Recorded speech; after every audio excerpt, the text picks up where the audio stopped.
I'll get started then. Welcome everybody. Welcome to this week's webinar.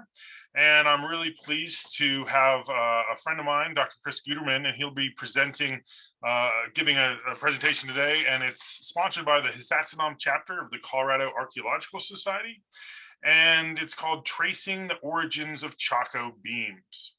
So before I get into this fully, we have a little bit of logistical work I want to go through to help improve your viewing experience and tell you a little bit about this webinar series. So over the last year, a number of us around the world have gotten really accustomed to using this video conferencing program, Zoom.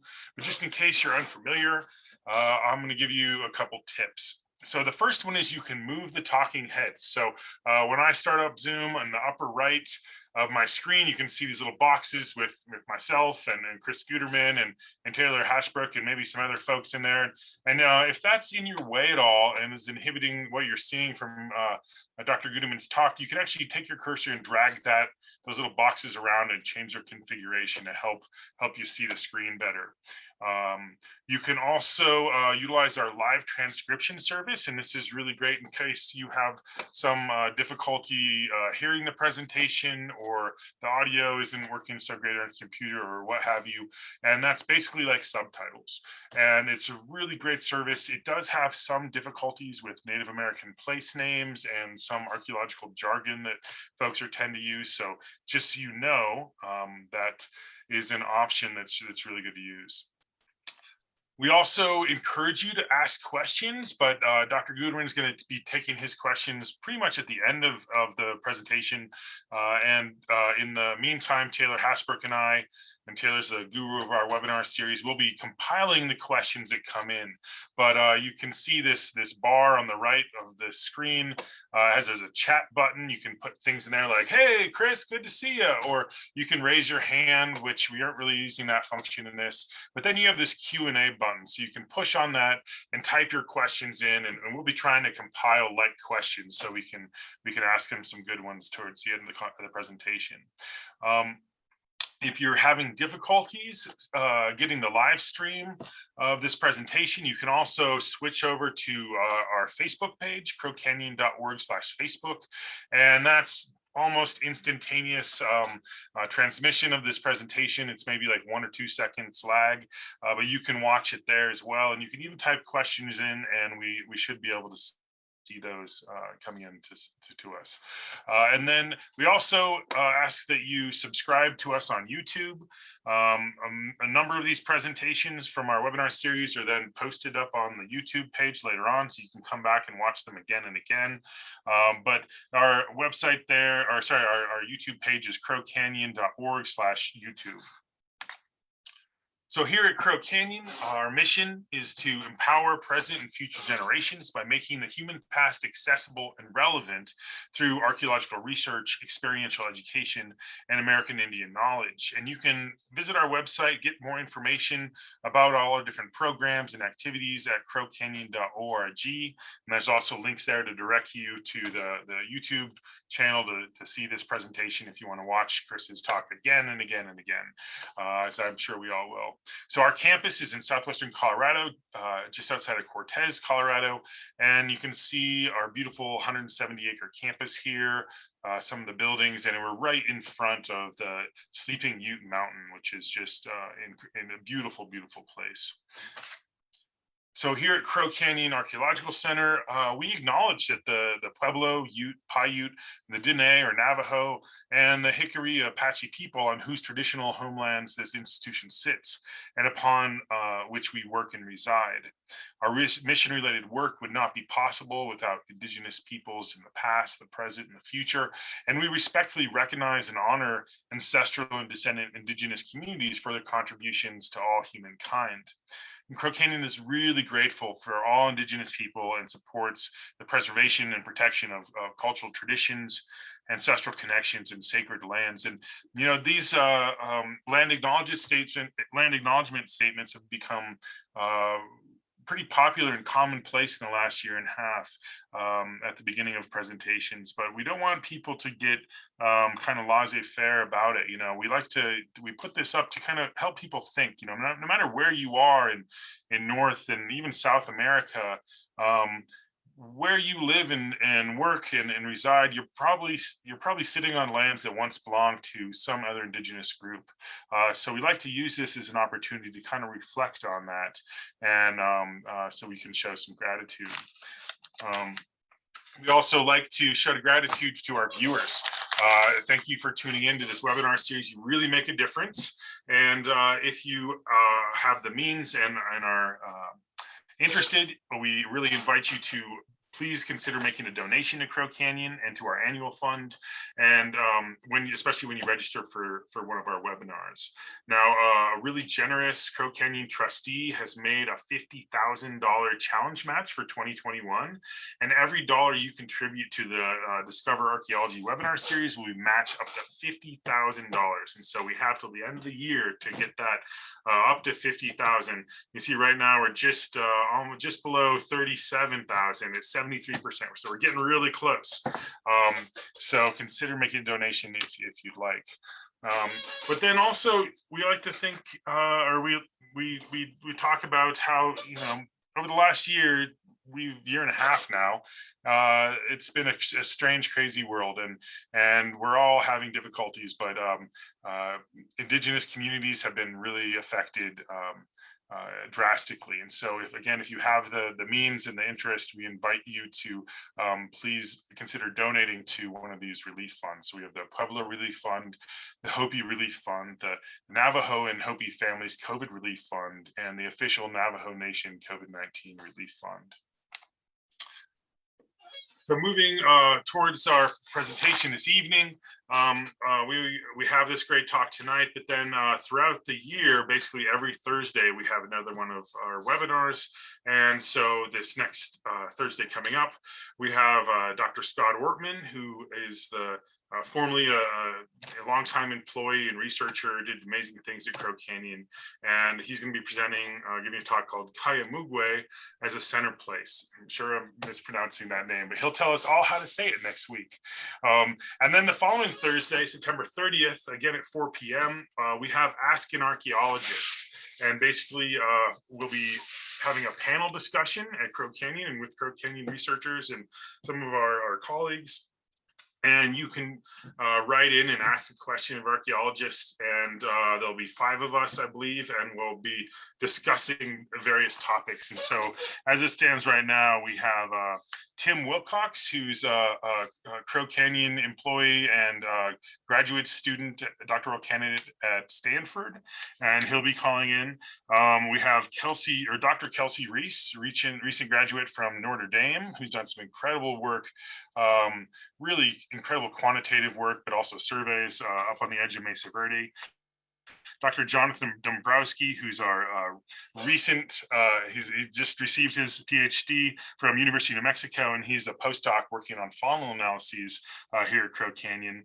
And then we have our president and CEO, Dr. Liz Perry, and then myself, Dr. Ben Bellarado. So please tune into that. It should be a lot of fun and maybe kind of like Thunderdome. So then without further ado, I want to introduce Dr. Chris Guterman, who is a friend of mine and a colleague. We both got our degrees from University of Arizona and through the Laboratory of Tree Ring Research. And Dr. Chris Guterman is an assistant research professor at the Laboratory of Tree Ring Research at the University of Arizona. His research examines connections between people and places, utilizing a range of materials and methods to uncover land use and environmental changes that shape the forest today. So the title of his presentation this evening that I want to reiterate is sponsored this evening by the Hisatsinom chapter of the Colorado Archaeological Society.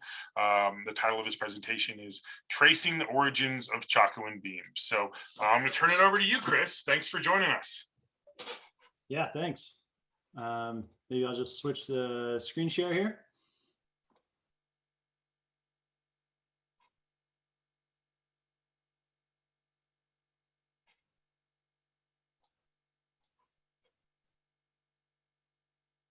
All right, Ben, can you see the full screen of that? Yes. Full Yeah, you're looking presentation? good. Okay, great. Well, thanks for the introduction. Thanks everybody for being here. Dr. Bellarado had abbreviated the original title, which is probably good because I realized it was a little confusing to say that the origins of Chaco beams from Chaco Canyon to Aztec great houses. It really should be and Chaco and Aztec, because what I'll be talking about are three different projects here that all kind of overlap. So looking at the origins of beams from the great houses in Chaco Canyon, examining this curious case of a single tree that was uncovered in Pueblo Bonito that has a lot of names, but one is the Plaza tree of Pueblo Bonito. And then moving northward to Aztec Ruins National Monument. Before going into that, I want to acknowledge the land on which Chaco Canyon is found. That is homelands to a variety of tribes from Pueblo to Navajo, Ute, and many others. This research took place at the University of Arizona, which resides on land of the Tohono O'odham and the Yaqui. And I'm now presenting from my home in New Hampshire, which is Wabanaki Confederate lands originally. So to kind of set the stage for this study, we're thinking about the Chaco region, which is mainly the San Juan Basin in northwestern New Mexico and northeastern Arizona. And you can kind of see this dotted line sort of shows the Chacoan region of influence from 850 to 1240, the Common Era. And this research really covers that much of that extent, as you'll see. At the heart of Chaco Canyon is this downtown area, which has quite a few of these monumental great house structures. This is Pueblo Bonito, probably the largest and most famous of the great house structures. Pueblo Bonito is quite impressive in its architecture and its design and building. It's hard to see in this picture, but even the stone that it's constructed from doesn't quite match the stone that's right behind it. It's a little bit darker, and it shows that the rock was quarried about a mile away. So all of the stones were carried to build this structure. It's an incredible feat of human effort and engineering and design. What's so interesting about Pueblo Bonito and these other structures to me as a dendrochronologist is that these are set in a place without a lot of trees right now. This is looking northward from the south end of Chaco Canyon. Pueblo Bonito is just out of view, but the San Juan Basin and Chaco Canyon itself are a vast landscape with almost no trees. And yet when you are in these structures and looking around and looking through the archaeology and archaeological pictures of them, you're really struck by how many beams there are. They're up in the windows and sticking out of the walls. They're really everywhere. You can go through Pueblo Bonito just as a tourist and see this really remarkable intact ceiling that looks like it could have been built 10 years ago, and it was really built 100 years ago, 1,000 years old. And has a lot of timber, this really incredible lattice work with several different species just in this one picture. The dendroarchaeologists that have been examining this for a long time, Jeff Dean and the recently deceased Dick Warren from the Triving Lab, estimated that 240,000 trees were cut down and utilized in these structures in Chaco Canyon, composing the 12 to 14 great house structures. That's a lot of trees. I come from a forestry background before I started tinkering in archaeology. And I was quite impressed by this number when I first read it. So the question that I've always had, kind of staring oddly at these beams is, where did all that wood come from? It's a lot of wood and there's not a lot of trees around. So where did the wood come from? Well, archaeologists and others have been trying to answer this question for a century now. These photographs come from Neil Judd, who was working for the Smithsonian Institution and with support from the National Geographic Society. He was excavating Pueblo Bonito in the early 1920s. And, with all the wood coming out of that structure, he was very interested in where it might have come from. And so some of his workers acted as guides and took him around Chaco Canyon to show him these trees. And there were several others as well that were just up on the mesa tops, just south of Chaco Canyon, or south of Pueblo Bonito, excuse me, above Casa Rinconada. That's the one on the left. The one on the right was from the slopes kind of below the cliff face.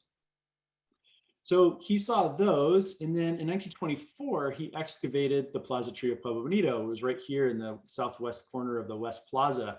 There's a photograph of the excavation on the left, showing kind of the log stump looking thing there.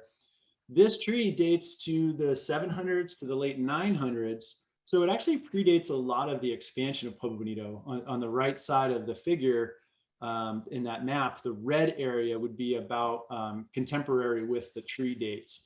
And then they expanded to the green area after the rings run out on this tree. We don't know when it died, and we never will know when it died because the rings eroded and rotted off. As you can see on the left there, it's quite eroded and not well preserved. So this tree was old, and he believed it had grown where he had found it. So it was yet one more piece of evidence that there was an extensive Ponderosa pine dominated forest in the floor of Chaco Canyon that was harvested and used to build these structures. It made sense. The wood was all there and it never regrew after it was cut. Here's a depiction of that tree in Pueblo Bonito, as you'll find it now in the National Park Service materials. Well, it wasn't until the 1970s and early 1980s that this little critter on the left was really starting to be utilized for what it left behind, namely that big chunk of mass on the right being held by Julio Betancourt, who's quite well esteemed paleoecologist and climatologist with the USGS. So he crawled up into these alcoves and cracks in the rocks and pulled out these big pack rat middens, which are effectively crystallized urine, fecal matter, sticks, twigs, needles, pollen, all the kinds of stuff that pack rats like to grab and put in their nests. And it just gets crystallized and preserved really well for 10,000 plus more years.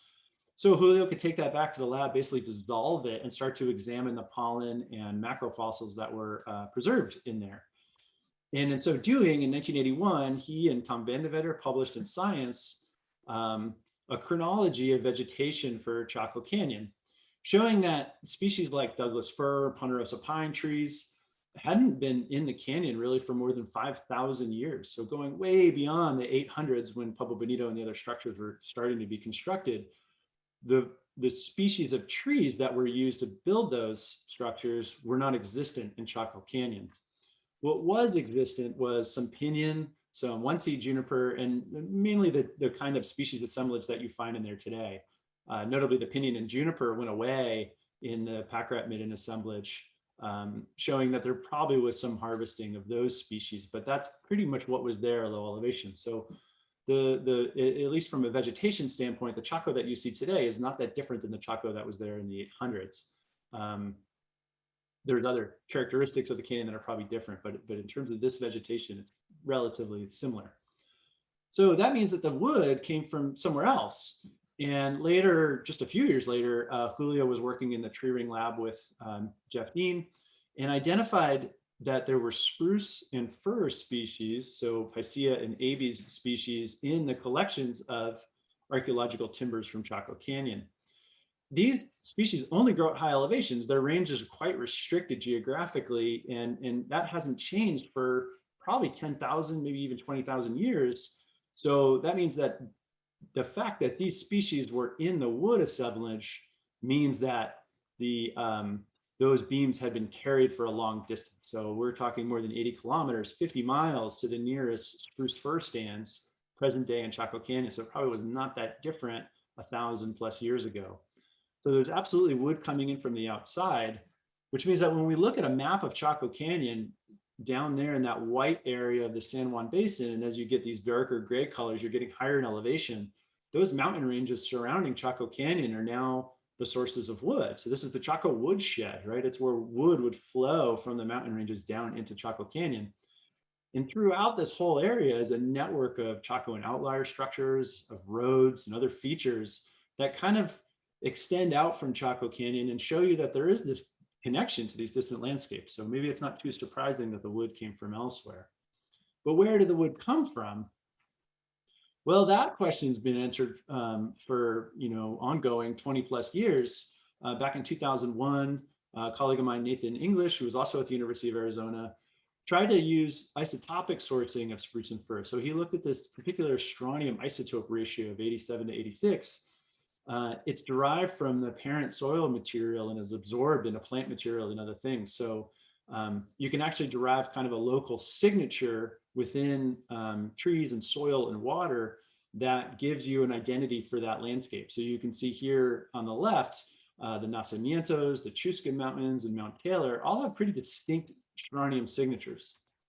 Compare that to the beams that were harvested in Chaco Canyon, and you can see that there's quite a similar pattern between, between those and the Chusca Mountains and Mount Taylor. So now we're seeing that for spruce and fir species, they're likely coming from the spruce and fir stands that are in the Chusca Mountains and Mount Taylor. So from the south and from the west. So that's pretty cool. Now we're kind of narrowing down the Chaco woodshed. This same kind of method was replicated with Ponderosa pine by Amanda Reynolds and others from the University of Arizona, showing that these architectural timbers at the bottom line up pretty well with the Chuscas, but also the La Plata Mountains to the north. But mostly what kind of came out of this study was sort of the fuzziness of Ponderosa pine strontium, that it grows in a much wider distribution geographically, and doesn't seem to have that really tight signature that the spruce and fir had, though it does point toward the Chusca Mountains and elsewhere. So good supporting evidence. So I came along and started wondering if tree rings could actually be used to source Chaco timbers. And especially I was interested in the Ponderosa pine because there's so much of it in the collection and so much of it on the landscape. Could you use tree rings to source these timbers? The idea here being that if you measure the growth rings on trees and develop these kind of squiggly lines like you see for an individual timber of unknown origin like that black line, and you compare it to a source area chronology, so the average of tree growth across many trees of known location, like from a mountain range, which would be represented in red here, you can develop a correlation. And then convert that correlation of 0.74 to a t-value of 13.5. The t-value just basically scales correlation by the amount of overlap between the two series. So it's a good metric to use for this kind of analysis where the timbers will be of various lengths in terms of the numbers of years within them. So compare that to a different source area in blue here, and you see the much weaker correlation in both in terms of the time series, squiggly lines, and the biplot where you see the XY kind of plot on the right and a t-value that's much lower, in this case at 7.2. So the idea here being that this timber would have come from source area 1. It matches better to source area 1 than to 2. So that's a probable source for that tree. And that's basically what we do. The idea being that trees should source themselves to the places where they grew. They would have the strongest correlation to trees that also grew in that same places they did, basically their neighbors. So we went back and looked at this Chaco woodshed area and want to develop a network of tree ring chronologies from throughout these mountain ranges so that we can decipher where the trees came from. There were some existing chronologies that we were able to use, but we needed to fill in some gaps. And the first gap was in Chaco Canyon. There's no long local tree ring chronology from Chaco Canyon. So we set about in 2011 to find those beams that Neil Judd had printed in his book that he had photographed.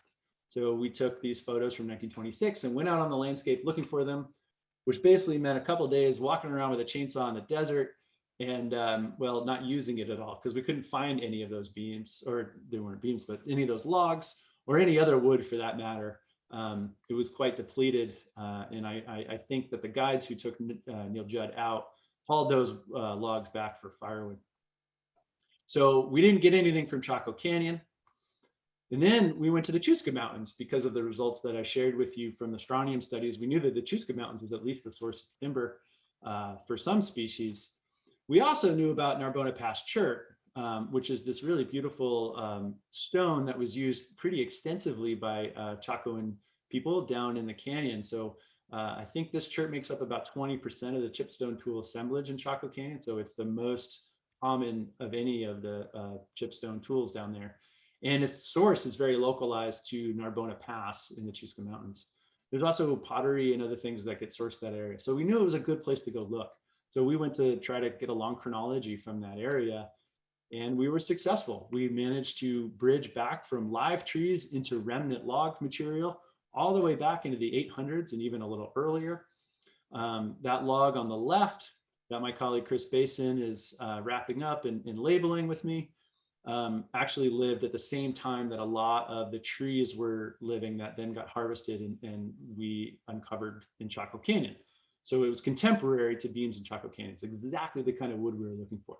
We found several of those and were able to compare their growth patterns to those of the beams in Chaco Canyon. So we also went to the San Juan Mountains to the north to fill a gap there. And we took a few trips to the Jemez Mountains to try to get something on the east side. And so we ended up with this kind of network of tree ring chronologies based on our own work and others that came before that built long chronologies. We have 8 source area chronologies surrounding Chaco Canyon from throughout the woodshed that we could compare the beams to. Well, one thing about doing this work is that in the southwestern United States, we have incredible tree growth. In that the climate signal of that tree growth is very synchronous across this whole area. So you can pretty much match the growth of a tree from, say, the Jemez Mountains to the ones in the Chusca Mountains. They match really well. They're a lot of the same marker years. But are they close, but are they distinct enough that you can actually figure out where a tree was growing based on its growth pattern? So we needed to test the method. Does it work? And here I'll show the green triangle is a chronology of trees, a set of trees that's independent of the ones we're using for sourcing. So it's a shorter chronology, had nothing to do with the other collections we made, but came from the same mountain range.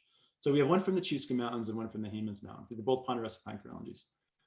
In both cases, they happen to have 13 trees each, and all 13 of those trees source themselves to the Chusca Mountains or the Jemez Mountains, depending on which chronology we're talking about. So the method is 100% accurate. You take a tree from the Chusca Mountains and you correlate it to all of those chronologies surrounding the San Juan Basin, and it puts itself in the Chusca Mountains. Same for the Jemez. So that's really high accuracy. If instead you take chronologies that are a little bit more distant from those source areas, closer to Chaco Canyon, and do the same thing, you find a pretty compelling pattern. First, that most of the trees in those chronologies or in those sites that we know of will source themselves to the closest source area chronology. So in the northern part, in that top right there, you see the San Juan Mountains chronology. 15 of those trees go to the San Juan, where 1 to Mesa Verde, 4 to Gobernador, and so forth. And same thing, if we look at the southern end of the San Juan Basin, 19 of those trees went to the Zuni Mountains and 2 went to the northern Jemez Mountains. That's actually probably because of the species similarity there. It's kind of a funny result. But the point here is that most of the trees from these more distant kind of toward Chaco stands will source themselves pretty accurately as well. So we have more than 90% accuracy on the method as a whole. So it's working really well. But what if the trees were local? So we were able to utilize a Ponderosa pine collection from just outside of Chaco Canyon proper, but within the canyon itself, its eastern extent, and a set of pinyon pine from Chacra Mesa, which sits right above Chaco Canyon. So those were the most local living trees that we could obtain. The Ponderosa pine came from a collection by Tom Wines and others, and the pinyon pine in the F panel on the right there came from a collection made by Jeff Dean. So those trees kind of scatter a bit more. If you pretend like you don't know where they're from and source them across these chronologies, they scatter, but the weight of them goes to the right, toward the east. So most of the pines and pinyons source eastward from these local chronologies. So that's kind of the signature that we would expect should the Chaco Canyon beams have been local. They should source to the east. So that point will come back up later. So remember that. Okay, so part 1, tree ring sourcing of the Chacoan beams. This paper was published in PNAS in 2016. You can find it there or email me. My email will be at the end of this talk and I can share a copy with you. The first thing we need to do is figure out what beams we were going to measure to get their tree growth and quantify it. So at the Laboratory of Tree Ring Research, we have over 6,000 Chacoan timbers in our collections, and about 2,500 of those have annual dates associated with them. So what we had to do is go through the paper catalog at the time and digitize the whole thing of those 25, actually we did the whole thing of 6,400, And we could then apply filters to those individual records to get trees that had all three of these criteria. They had to have cutting or near cutting dates, so we knew when they were harvested. They had to have more than 30 rings so that our correlations would be fairly robust. And we went for the longest series we could get. So more than 75% of them had more than 75 rings, which is quite a lot. Those were long series. They also had to be solid wood. We didn't want to get involved with charcoal because of its fragility and difficulty in measuring. So we wanted to be more sure about what we were doing, have higher confidence by using solid wood. So this gave us 1,000 beams that we could potentially source from Chaco Canyon. That's our sample. And that is plotted through time on the right side on top in the gray there in that graph. So that's all available beams. On the bottom, we have the beams we actually used in the sourcing project. So there's many fewer and they're broken up by species, but you can see that the pattern through time represents almost exactly the pattern that you see of all of the beams. So we're representing the time sequence of the collection, if not actually construction in Chaco Canyon. We're at least getting the collection. That's the best we can do. So we measured 170 beams. So we got 16% of the total sample. It's quite good. 75% of those beams were Ponderosa pine. Again, I was most interested in the Ponderosa pine at the time. And 93% of them come from these three main great house structures, Tetraquetal, Pueblo Bonito, and Pueblo del Arroyo in Chaco Canyon. Those are the most well excavated structures that we have. So where do the beams come from? Well, split up. These are the percentages of those 170 beams shown here in the bubbles. So the 42 in the Chusca Mountains shows that 42% of those 170 beams source themselves to the Chusca Mountains and 28% to the Zuni Mountains. So we have 70% of the timbers go to those two mountain ranges. That's quite closely matched with the strontium results. So we were pretty impressed by that it really confirmed the strontium results quite well with this totally independent method.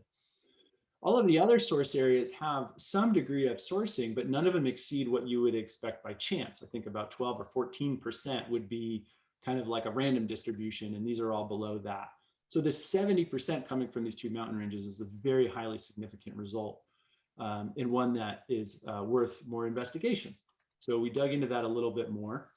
We looked at the distribution of the source areas through time. So now these colors are not species, they're source areas. So blue is the Chusca Mountains and green is the Zuni Mountains. And if you look at the cumulative number of beams coming from just those two mountain ranges, so eliminating all of the other ones and just really focusing on the main pattern here, we see that the Zuni region predominates prior to 1000. So up to that point, when Pueblo Bonito was quite small and there was, several room box on some of the other structures, but Chaco really hadn't become Chaco yet. It's a Zuni origin wood. And starting at about 1020, the Chusca Mountains kind of turn on. You just start getting a lot of beams from there. And by 1060, the Chusca Mountains actually eclipses the Zuni and all other regions so that they become the predominant source of timbers from Chaco Canyon. So that's a major result. There's this shift from in about the 1000s, early 1000s, from Zuni to Chusca Mountain source areas. So as Chaco Canyon starts to really grow and proliferate and the fluorescence kind of crystallizes, it's really all part and parcel with being related to the Chusca Mountains. And we see this especially when we compare the pattern of timber sourcing, so now you have those blue and green lines, with the pattern of other materials. So Chuscan chipstone, namely the Narbona Pass chert, and pottery really take off in that mid 1000s, early 1000s period. The dating control on pottery and chipstone is nowhere near as precise as we have with tree rings, but you can still see the same pattern, that expansion of the Chaco core and peak period of Chuscan pottery importation all aligns with the wood importations. All of these things are happening together. It raises the question of why was there a shift in the 1000s from the Zunis to the Chuscas? What's going on? And I think that's a great question. We can come at it in a bunch of different ways, and almost all of those ways are largely unanswered. In this essay that I wrote with Julio Betancourt, we asked if it was maybe climate. We looked at the difference between reconstructed climate via ring width index in the Chusca Mountains versus the Zunis. And yeah, you see the Chuscas is a little bit more wet during that period than the Zunis, but I wouldn't kind of over interpret that. And then we started wondering, well, if the chuscas is so important to the fluorescence and growth of Chaco Canyon, is it also important in the kind of end of the Chacoan period in the 1100s? And that also is an unanswered question that would be worth a lot of investigation. So moving on to part two, this curious case of the Plaza tree of Pueblo Bonito. I was curious about it because it's so important in the story of Chaco Canyon and in the eyes of visitors. Like this image on the right just kind of sticks with me. So this paper was published last year in American Antiquity.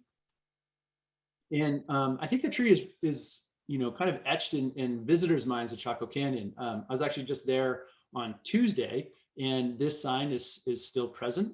As you walk up to Pueblo Bonito, you see this beautiful depiction of the tree. That same depiction is on the cover of the pamphlet of Chaco Canyon you can pick up in the visitor center. And that's not the only time it appears. I actually have a collection of these pictures. This one was done by an artist that was working for Neil Judd. He made a number of these depictions of Pueblo Bonito that are quite stunning, actually, and then kind of went back and added the tree to some of them at Judd's request. There's some other ones that you can find online. There's kind of a video game-esque one where you can see Pueblo Bonito expanding through time, and the tree is there. See here, it's outside of the area of Pueblo Bonito until after 1050. Here it is quite tall and slender. Here it is quite scraggly. Here it is looking like sort of a Rockefeller Center Christmas tree and in the wrong place. And even tourists will come and emulate the tree and stand where it was uncovered when they visit Chaco Canyon. So the origin narrative of the tree, all of that stuff, all of those pictures, all those images, everything you see when you go to the store comes down to like this one sentence. This is Neil Judd in 1954 on page 3 of his tome on the material goods of Pueblo Bonito, where he says, its decayed trunk lay on the last utilized pavement, and its great snag-like roots preclude the possibility of its ever having been moved. So you can look at that image on the left and kind of read along with the sentence and see this last utilized pavement. Okay, that's the surface that they left off with, right? The most recent surface of Chaco Canyon.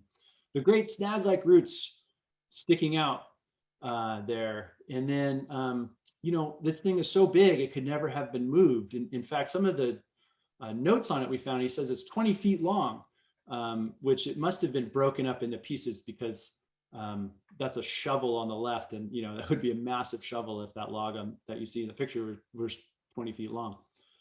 So, is there some creative writing going on here, or is this true? And that was worth investigation, to me at least.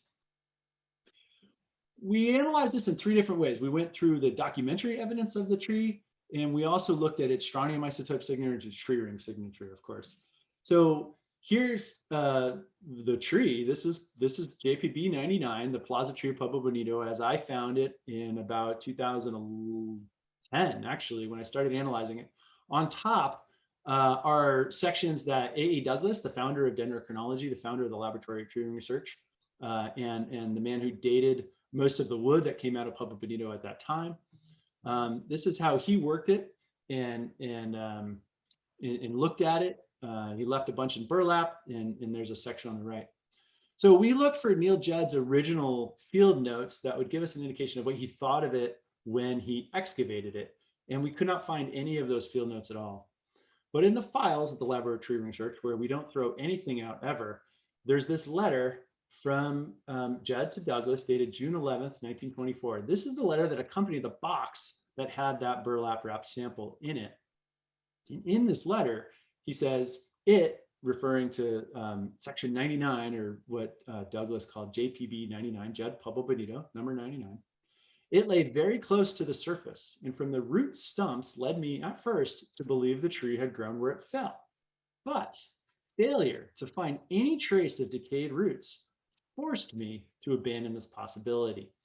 So Judd originally thought the tree grew where he found it. That was his initial take when they excavated it. But then he looked around and said, no, there's no way. There were no roots. It couldn't have grown here. It was brought in. So a complete reversal from the origin narrative that he wrote in 1954, 30 years after finding the tree. Well, 3 years goes by. He hasn't heard anything from Douglas about the tree.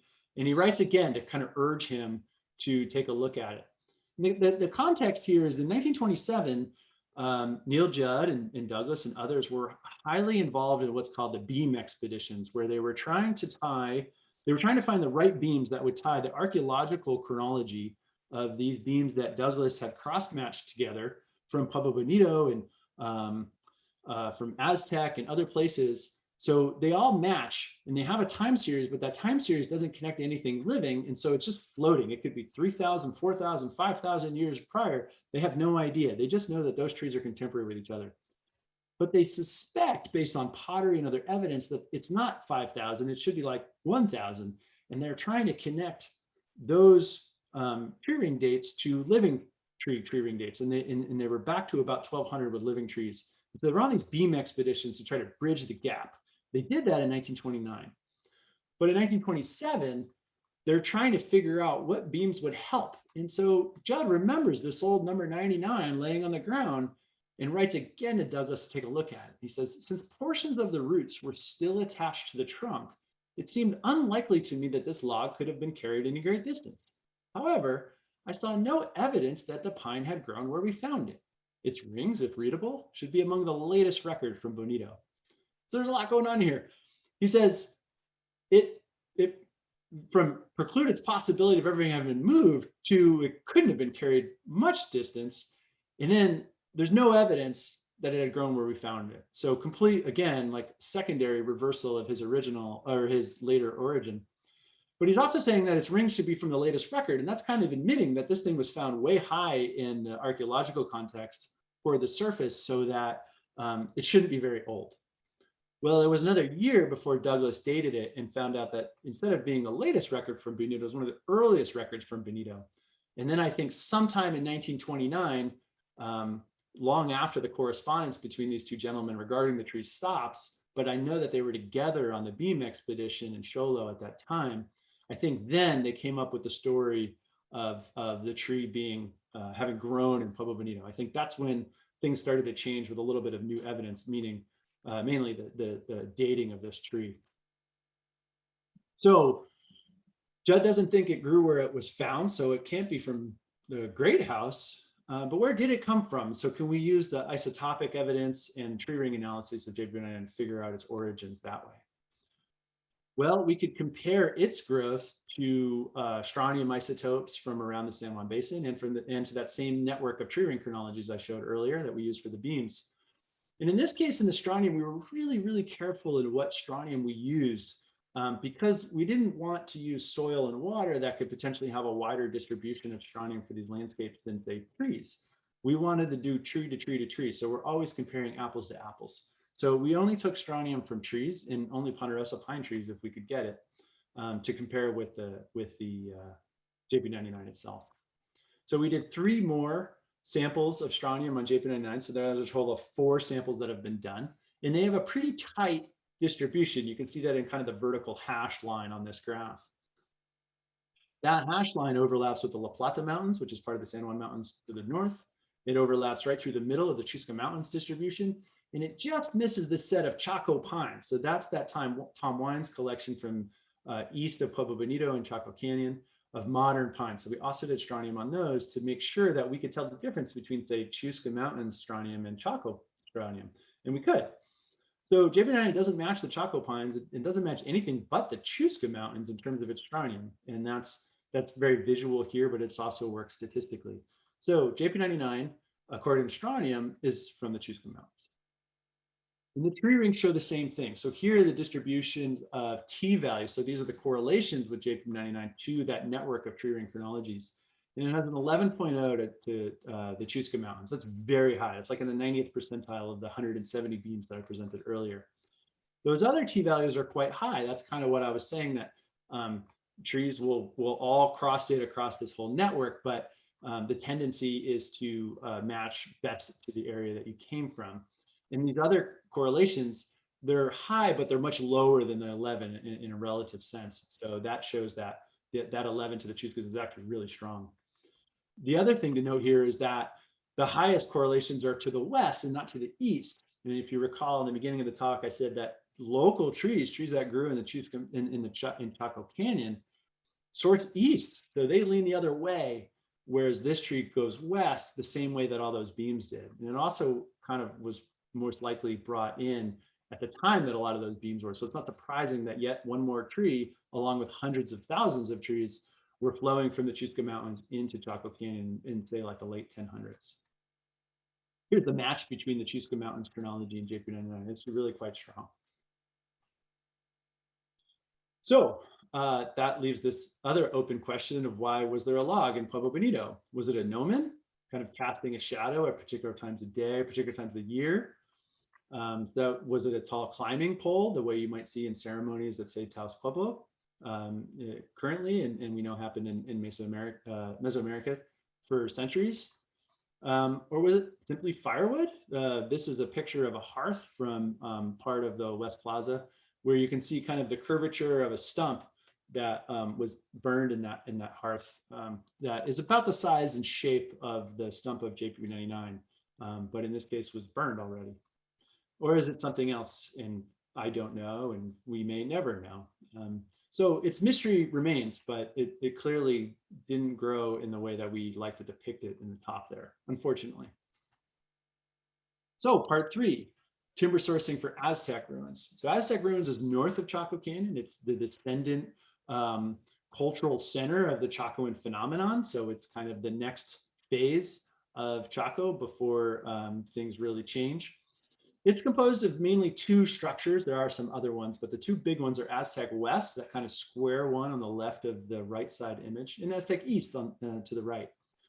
In really simple terms, basically, Aztec West is Chacoan. It looks a lot like the Chacoan great houses in Chaco Canyon in terms of its room sizes, the dimensions, and the kind of wood it uses. And Chaco East is much more Mesa Verde, and it looks and was designed and has masonry similar to structures in Mesa Verde, much more so than to the Chaco Canyon one. So there's a change in design and architecture through time that isn't one and then the other. It's kind of this fluid thing between the 2, but you do have that contrast there. Now, because Aztec is close to the San Juan Mountains and is embedded in this huge pinyon juniper woodland area that I show in brown here on the left, we really wanted to make sure we could capture local wood harvesting. In particular, we want to test whether or not the San Juan Mountains are a major source of wood for these Aztec structures. Because it's not unlikely that people could have just gone up into the San Juan Mountains there and even floated trees down the Animas River, because the Animas flows right underneath, just downslope from Aztec ruins. So that's all very feasible, and in fact was part of kind of the lore of Aztec in terms of the archaeological kind of framework. So we added a couple new chronologies here to be able to differentiate, help differentiate these more local sources of wood. It was really amazing to work on this project because these are very historic collections. The Earl Morris collection, mainly from 1919, like this beam, were the first archaeological tree ring samples ever taken. And by the time I started looking at them, I think in 2018, they were nearly 100 years old. So now they're more than 100 years old on beams that date back into the 1100s.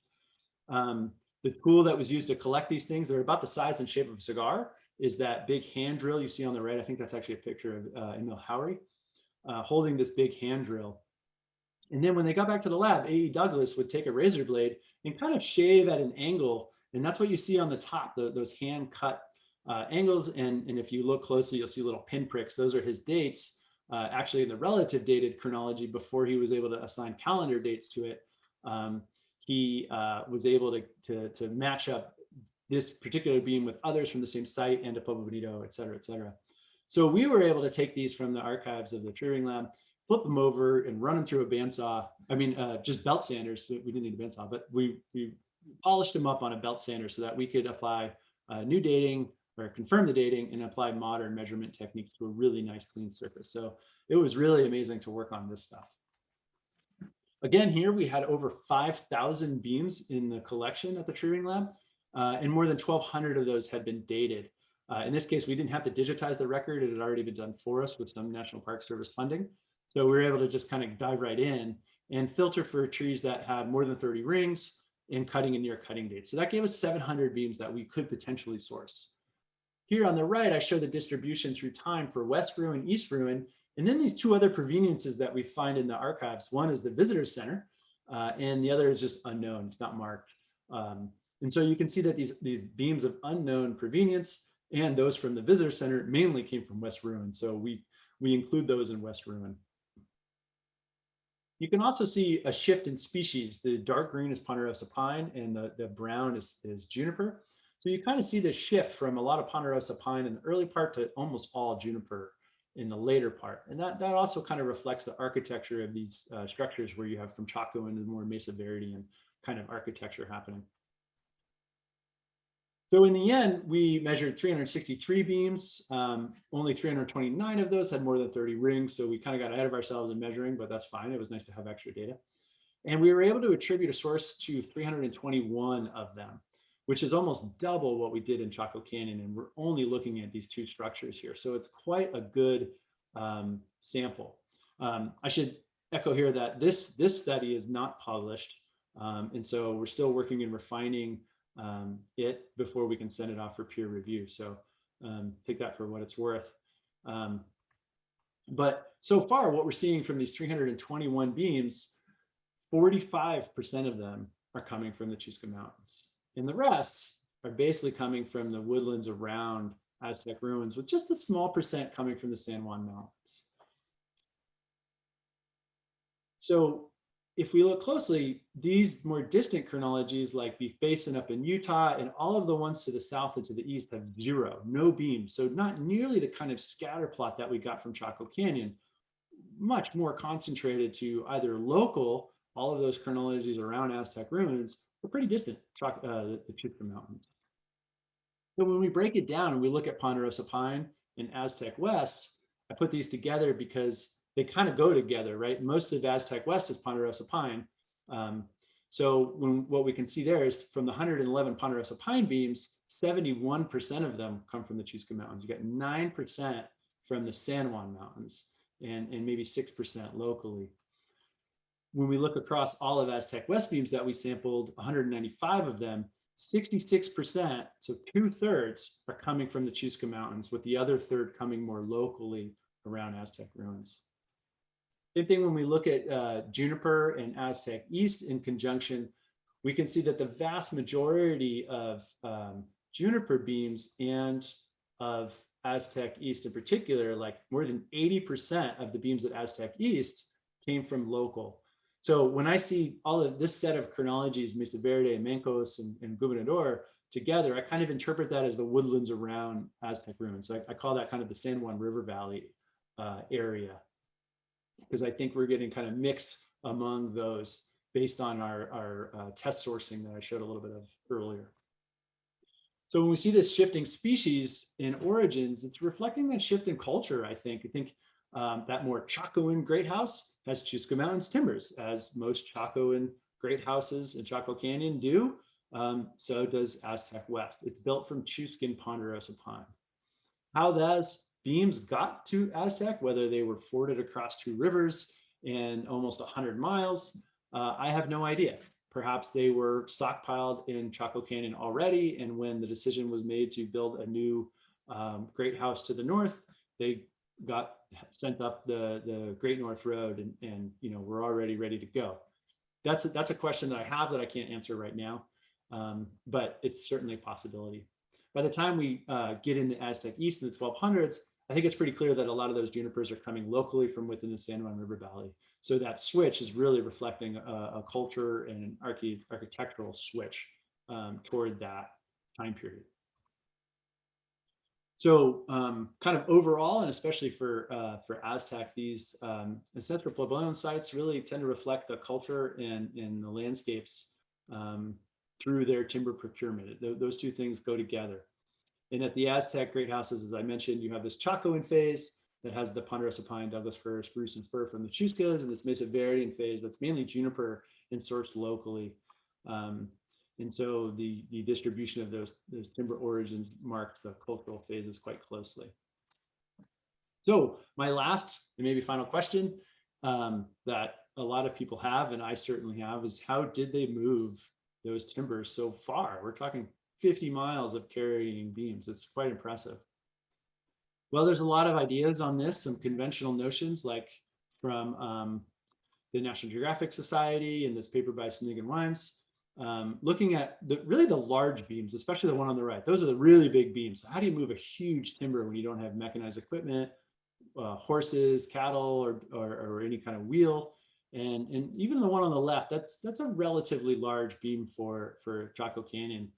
So that's perhaps one way to carry it. Another idea put out a few years ago is that these roads had some kind of roller mechanism on them, and you can kind of roll the beam sideways. I spent some time in the Himalaya when I was in college, and I was really impressed by the amount of weight and the distance and even the speed that Nepali porters could carry material like refrigerators, and in this case, wood. So the gentleman on the left is carrying about 1.5 trees of pretty long, heavy timbers that don't look like they've been dried for very long. And the person on the right is carrying at least 4 trees worth of wood, if not even more. And so, you know, they may not be going far, they may not be the best treatment of their bodies, but they're doing it. And I think that's important as a person of European descent now living in North America. I think it's easier for me to underestimate what people are capable of physically, just because I don't do it in my life, and I think it would hurt. Maybe my incentives aren't quite the same as they might have been for somebody, say, living up in the Chaco Mountains and wanting to bring an offering down to Chaco Canyon for the betterment of him or herself, children, grandchildren, grandchildren's grandchildren, and so forth. I think people are capable of a lot more than we can even imagine. So just to acknowledge the funding sources and collaborators on all 3 of these projects. So the National Park Service, the USGS is also involved. The Western National Parks Association was generous with 2 grants to fund some of this work. And we received permits from the Navajo Nation, from Chaco Cultural National Historical Park, from the Laboratory of Tree Research, and many people contributed their time, effort, and knowledge to these studies. So this is not me, although I have the great privilege and pleasure of sharing it. So thanks to you all for your time, and I hope there's some time for questions. Yeah, well, great. Well, thank you so much, Chris. That was an incredible presentation. Yeah, and we do have a number of questions, and more are pouring in. So, wow, where to start? So I guess maybe the first question is relates to how the trees. How do you think they would have been cut down and then maybe prepared for transport and eventually transported? You talk a little about that, but how have they been cut down? Yeah, those are great questions. So this is prior to the adoption of steel in North America. Steel arrived in about 1500 with the Spanish. So all of the tools are stone, and you can use stone axes to cut down a tree with quite a bit of effort, but it works. And we have very good evidence of stone axe use on these timbers, both in the archaeological record and also of the axes themselves. And then preparing these beams, the thing that's really amazing about them, if you go to Pueblo Bonito, I highly encourage spending some time in the one room with the intact roof and just admire how clean the beams are. The branches are broken off just so flush with the wood. There's no scratch marks, no scrape marks, no nothing. So they were getting the bark off the wood very, very cleanly. And I think by doing that, you can let the wood cure for some time and let a lot of the water out. And I forget the numbers, but that might reduce the weight by 30% or more. I could be wrong on that, but it certainly makes the beams lighter for transport. And then I think you could hoist, a beam on your shoulder and start moving. And I think it's important to remember that, not every beam is this big. Most of them are like this, and maybe 12 feet long, and that's heavy, but you could put it on your shoulder and get going a pretty good distance. And there's probably 100,000 or more beams that are actually really small, and you could carry in bundles. So they cut them with stone axes. They cut them to length. There's some score marks and stuff on some of the beams that show that they were probably trying to get the length to fit. In some cases, they flatten the end of the beams, which I actually find to be really impressive because, again, living in today's modern society, they just look like they were saw cut and then kind of weathered, but there were no saws. So you had to kind of mash it with a stone axe and then probably grind it with a stone. You know, there's a lot of sandstone in the area. And so grind that to get it pretty flat. So a lot of processing goes from a standing tree to a tree in or a beam in one of these rooms. No, really interesting. Yeah, no, exactly. And I think that's a really good point you made, that, you know, we think of these 240,000 beams as all being these massive giant beams, but most of them, like you said, are not. But that doesn't mean the ones that are, the big ones weren't very difficult to move, or that they all weren't difficult to move. But yeah, it's still a lot of effort. Yeah, it's a ton a lot of of effort, a lot of care. You know, I think these are probably sacred. It's a very important offering to make if that's the objective. To carry a beam is a huge, probably a really big deal. Right. Well, and so along those lines, one person asked, you know, are the trees in the Chusca Mountains taller or straighter or better than in other source areas that you looked at, or is there some other, you know, social and cultural reason that the Chusca source became so popular for you? Do you have any thoughts on that? That's a great question. I wouldn't think that they're the quality of the wood is really any different, although you may get more. The Chusca Mountains are quite large, and there's far more spruce fir resources up there than say in the Zuni Mountains. That's like a lower elevation. There might have actually been a lot more big trees in the Zuni Mountains because it's lower and drier, and in those conditions, Ponderosa pine tends, especially historically, tends to be very large and very widespread. Whereas the Chusca Mountains has really steep slopes, higher elevations, and some cold air drainages that you might get a higher concentration of the kinds of small trees that you need to build these structures that you wouldn't get on big, flat, open plains that burned a lot and had a lot of really large trees. So there's kind of this dynamic of elevation, of slope, and disturbance that could give possibly more trees of the kind that you want in the Chuscas versus say the Zunis, at least. But I think that's a really small part of it. I think most of it is going to be social and cultural. We see so much other evidence that the Chusca Mountains, had a huge number of people. The Great House outlier structures at the foot of the Chusca Mountains are larger than Pueblo Bonito and Chacoan. And so I think they had a lot of people living there. And so it wasn't necessarily people coming from Chaco Canyon up to the Chuscas to get wood and going back. It's that the people lived in the Chusca Mountains and brought the wood down. So I would say that most of those factors for the shift have to do with social factors and not as much environmental. But that's as far as I could take that answer. No, that's a great answer. So then in terms of, you mentioned, you know, they may have been cut to fit. And could you maybe revisit that, you know, how you know that it might have been cut to fit, and then what kind of tool would people maybe have needed to know how long to make those beams when they're cutting them down? I think you actually gave me the answer to that. So you just need a rope, right? A rope and a knot, and you can do length.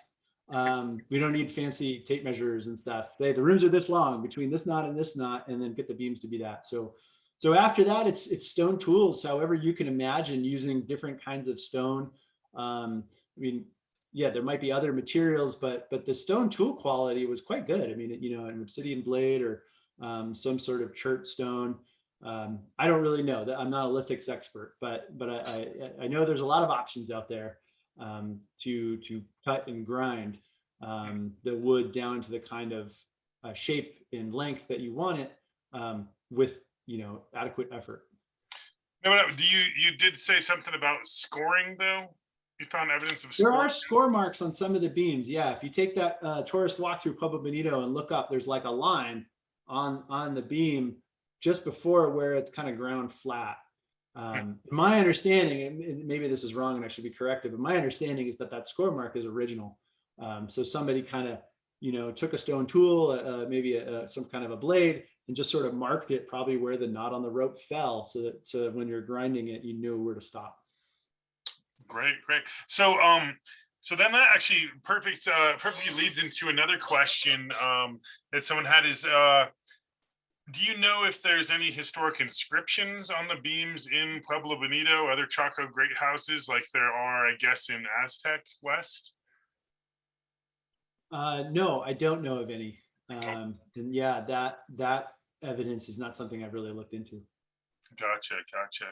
Um, so let's see here. So many questions. How many did we get to? Let's see here. Do you know, in terms of the work you're doing at Aztec West, or even in the other Chaco great houses, have you seen any variation, but especially in Aztec West, of, from one wing of the Pueblo to another in terms of the sourcing, or does it seem to be consistent across the Pueblo? So I can't say I've broken out Aztec West in that level of detail. I tried to look at the differences between different great house structures in Chaco Canyon, and they're all kind of mixed, which may suggest our sample isn't great, or it may suggest that there was stockpiling of wood as it came into the canyon and then kind of went out. I would be surprised if there were differences, especially in Aztec West, because there's really only like two cutting dates. The wood came in, very well constrained in one period of time. So in all of its sources to the Chuscas. So it's possible that there's a really refined difference between those two dates in terms of the structure and how its evolution of construction. But I didn't look into that, and I would imagine somebody did already, because that's not too hard to look at. Great. So let's see here. So Richard Begay asked a question. Is there evidence of reuse of logs between the different places and the materials? Hey, Richard. And, I want to say there is, but I have not done that work myself. So that would be something to do research on, look into in the literature. Okay, great. And then let's see. Okay, we're doing okay on time here. Wade Campbell asks, so is there a way to determine variability within the Chuscas themselves? And I know you and I have talked about this a little bit. Yeah, good question, Wade. I wish there were. It's been challenging. I tried to kind of do some cluster analysis of the beams that came out of the one mountain range and see if sort of distinct stands start to show up. But the problem is there weren't really any compelling results out of that. And I've also done a lot of modern work up there, coring trees that are still living as part of some forestry projects.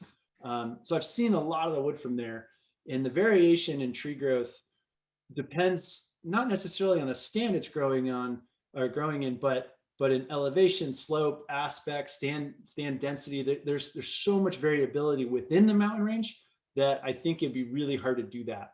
But as a general concept, testing the idea of sourcing down to really fine scales, like a landscape scale, is of interest to me. I just haven't been able to invest the time in that, but that would be really cool.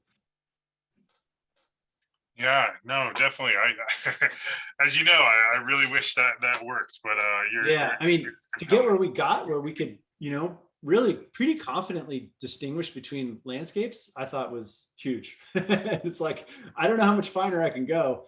And in terms of the beams, it'd be hard because we really only have one good sourcing chronology in the Chusca Mountains. I've made collections to try to get two more sourcing chronologies within the mountain range, but those chronologies either didn't get back far enough, and in one case, I just haven't quite developed the chronology. It takes a lot of work to date all of that wood. Right. Well, and your work has been incredible, so we shouldn't nitpick on those things. It's good future directions, though. I'm open for some new blood and energy to come in. Let's see here. Do you have any sense of like what time of year the beams were cut down? I know we can get to some seasonality sometimes. Yeah, so by looking at the amount of growth in that last ring, you can kind of get a sense for if the tree was cut in the dormant season. So that would be sometime over late fall to early spring. In a place like the Chusca Mountains, it's basically late September to early April would be dormant, and you can't tell. You just know that it happened during that period of time. And then based on how much ring growth and what it looks like, you could get a sense for, maybe 2-month increments across the season. And again, I didn't really analyze that, although it is in the archaeological record, but my understanding is it's pretty mixed. That they're almost all cut during the growing season, which makes sense because they're warm and wet. And I think that those two things would facilitate a stone axe, being able to mash the wood fibers. I don't think a stone axe would do very well in frozen wood. It's hard enough with a chainsaw to cut through frozen wood. So that's not the time of period you want to go cut logs. In the midsummer time period kind of makes sense because that's probably a period that's kind of a lull between planting and harvesting on farms. So there's probably a little bit of time in the middle of the summer to go and cut wood. But after that, I don't know. I haven't really analyzed the distribution. No, that's interesting. So do you have any evidence that one tree might have been cut into multiple roof beams, or is there a way that one could do that even? Yeah, that actually is the case. And at some times we didn't extend too far to kind of check how many beams were duplicated. But by doing growth comparisons, you can tell like, oh, these two beams probably came from the same tree. And certainly in other contexts, you can compare the wood together. I know that's pretty commonplace when a new collection comes in. I know in your case, Ben, you've seen two beams that clearly came from the same tree based on how similar their growth patterns are. So we kind of did some cluster analysis to see if that would stick out, and never really narrowed down the number of trees. So I'm pretty sure with some degree of high confidence, but not 100%, that each of those 170 beams, say from Chaco Canyon, are different trees. But what we did find is that there were two different samples of those beams. There was the stuff done by Neil Judd and Douglas and others, sort of for and with the Tree Ring Lab. And then there was another laboratory called Pueblo that came along a little bit later and wanted to do an independent check, I'll say, of Douglas's work. And so after that lab shut down, all of their wood went to the Tree Ring Lab. And so it's in the database. So there was a tree or two that we had a Pueblo identity and a Tree Ring Lab number, and they came up as like, oh yeah, those are the same beam.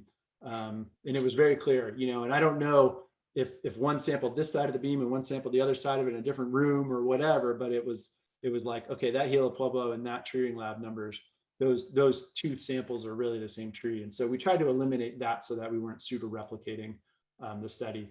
So as best as we could get, these are individual trees. Oh, that's great. And it's great to hear you, explain this to folks that maybe, of course, don't have as strong of a background in tree digging, because it's such a fascinating avenue of study. So then getting into some, I don't know if you necessarily have good data on this yet, but in terms of your impression, speaking to the path at which to get Chuscan beams to Aztec, do you have any sense of whether the beams went right from the Chuscas to Aztec, or did they go to Chaco and then up, or did people take beams out of Chaco great houses? Do you have any sense of those mechanisms? I would say that I guess I would doubt the latter, that those beams were probably not being used in great houses and then brought up. But it wouldn't surprise me in the least that if the beams were flowing into Chaco Canyon being stockpiled, and then a decision was made to send them north. That could have been done for practical purposes, like, oh, we have all this wood and we're not going to build another great house, but we are going to do one north and kind of move there. So let's bring the beams up. That kind of makes sense. It may also be the case that because you're representing Chaco in this new structure, namely Aztec West that you see in the picture in front of you, maybe part of that identity being Chaco is to have Chuscan wood. And so whether or not those beams went through Chaco Canyon, they might have gone direct from the Chuscas, but it might have been kind of part and parcel of building a Chacoan great house that you have to have Chuscan wood, because so much of what defines a great house came about with Chuscan wood. So I think there's more to the story than we just use the beams we had available. That's almost never the case, right? There's so much more meaning in a lot of this. And so I wouldn't be surprised if that were the case, but I don't have an answer, No, no, that's definitive okay. answer. No, like I said, I just wanted to get your sense on that because I know there's a lot to what the evidence would have need to be to verify that. But so I'll just ask you a couple more because I don't want to keep you or folks too long. But let's see here. Oh, I just had it right in front of me here. Let's see here. Oh gosh, where'd it go? So do you have any plans to expand this study to say maybe other Chacoan outliers, like say Chimney Rock or some of the other, across the San Juan Basin? And do you think these same methods would work there? Yes, I think the methods will work there. I think it's ripe for doing more of this analysis. And I think the outliers would be great to help kind of confirm some of these ideas or reject them. But in terms of my own personal avenue of research in the foreseeable future, no, I don't have any proposals or ongoing projects in this realm. But if anybody does want to do that and would like to collaborate, I welcome that. Let me know, and I'd be happy to help. Great. And so you commented on that, these samples are all now housed at the Laboratory of Tree Ring Research. What is that archive or that facility like? Is it climate controlled and are they just big stacks of wood, or what? Tell the viewers what that place is like. Yeah, no, it's very impressive, and it's been well supported over the last maybe 10 years or so with private donations and also public research money from National Park Service, Department of Interior, and elsewhere. So the Laboratory of Tree Ring Research is a world global repository of tree ring material and data. In the basement of our incredible facility, there's a set of moving shelves that have all these boxes where we've accessioned all of the wood from these archaeological sites. Each piece of wood has a barcode, and each box has a barcode, and so everything is traceable and trackable. And it is climate controlled. The boxes are, acid free. Everything's done kind of at the high end of archiving technology. I'm not an archivist, so I can only say that. I'm sure there's a 20-minute story that our archivist Peter Brewer could walk through. But basically, it's a really incredible facility that holds these samples in perpetuity, and we really believe that we can and will do that. That these samples will be held there forever.